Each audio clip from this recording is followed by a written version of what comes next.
Are you wanting to scale your YouTube channel or podcast with engaging interviews, but you're not sure the best way to do it and how to make them look really crisp and professional? I got you. Last month, my friend Cody had me on his podcast, The Fi Show, and he sent me a link to this program called Riverside.fm, and I'd never used it before, and I was like, what is this sorcery? It's amazing. And so I'm super pumped to say that Riverside.fm is actually the sponsor of today's video and is giving my community a 30% off discount with the code Danie. So I want to dish with you today why I've chosen Riverside over Zoom, which is what I've used for interviews in the past. And then I'm going to share with you the perfect way to set up online interviews for your channel. And be sure to stay to the end because I'm going to share a secret hack to getting anyone to say yes to being on your YouTube channel or podcast. What's up, it's Danie, your guide to authentic video. If you haven't yet, grab my starting on YouTube cheat sheet.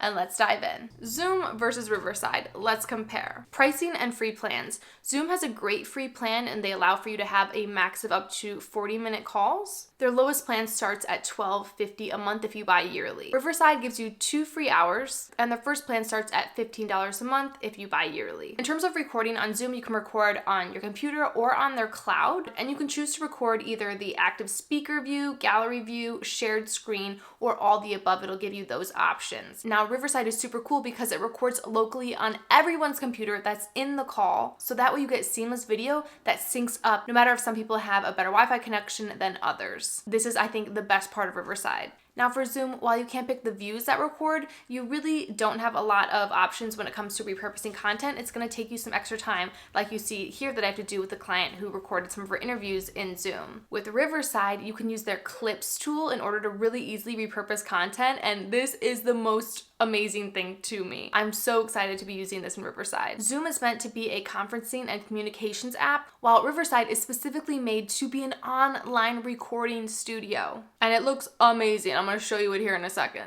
Zoom does not have a producer mode, while Riverside does have a producer mode, and that means that you're able to give someone producer access where they can change the settings and things and move things around, but they are not shown actually in the live call, which is pretty cool. Both Zoom and Riverside can stream onto social media platforms, which is great. And almost forgot to mention that Zoom can have up to 100 people on their free and pro plan, and Riverside can have up to 7 guests. That's not including you, so 8 people total. But they can have up to 1,000 people in your audience, and you can send a link to do that, which is really awesome.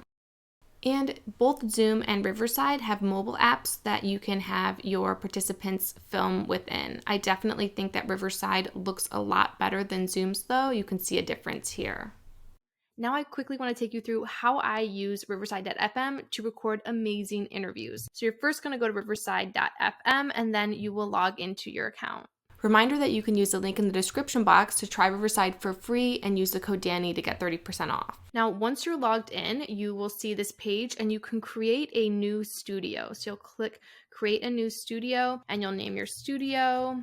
And then you can choose if you want audio and video or just audio. I recommend always doing audio and video, even if it's a podcast, because you can repurpose it, right? And then you can either enter studio or continue to set up studio. I'm going to click continue to set up studio. Now here I can schedule, make it for a specific time and date that I want it to happen on, especially if I'm going to have audience members or have a guest on. And then I can invite participants. And here I can add a guest, an audience member, or a producer. So let's say I have a guest, I can add in their email and then send them over a link. Let's invite myself and then let's create the show. Now your recordings when you film your online interview will go here, and we can actually go to the live studio by clicking this. I can name myself, and then I want to make sure I'm using the correct microphone. So I've got my Yeti mic plugged in.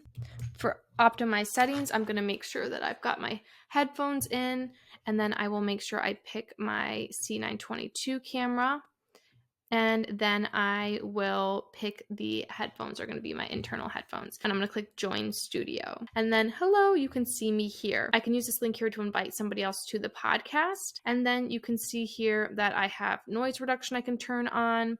We have media, which is so fun. You can add in like little sounds into here. Like for example, you could add in a drum roll, and if you can preview it here so you can first listen to what it sounds like, and then if it's live, then actually everybody can hear it and it'll record on the interview. The chat chat box is wonderful. You can talk to your guest or to audience members. And then you can also at Riverside if you need any tech support. Now in this corner here, if you click on settings, you can see here you can change the settings as well. You can also go to recording and choose if you want the participant video to be optimized or advanced. They recommend to keep it in optimized, so that's what I'm doing for mine. When you're ready to go live, you will just hit record.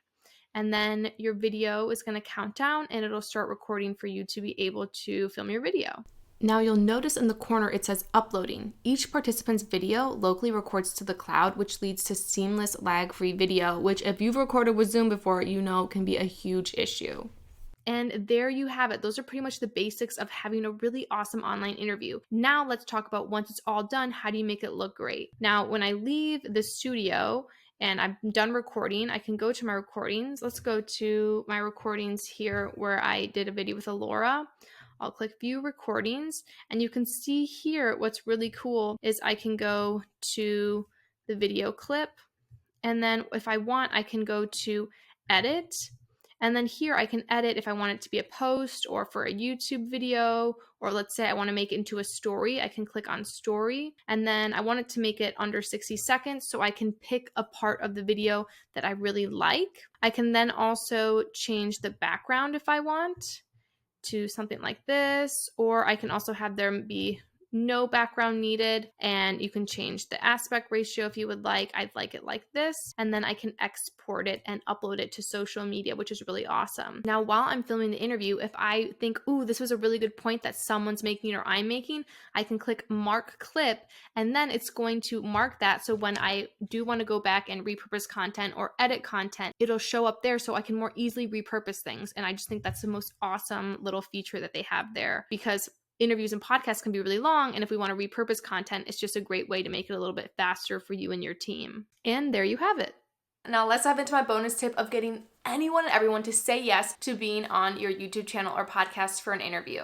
I get asked specifically all the time to be on people's podcasts, and generally I say no because people never go about this in the right way. So you and I are not going to make that mistake. Do these things and I promise it's going to be really helpful. Send them both an email and a voice DM and share these things. Number one, why you like that person. What do you like about their branding or what they stand for? Why do you like them? Why do you relate to them? Then explain why they're a good fit for your community. Make it beneficial for them to get in the eyes of who your community is. Third, pitch them to be interviewed by you, and then give them some specific times that would work for you in the upcoming month that you could do the interview. That way they can pick a time and boom, you have it set up within even your first interaction. So often I see people give a Calendly link where I were to pick the call.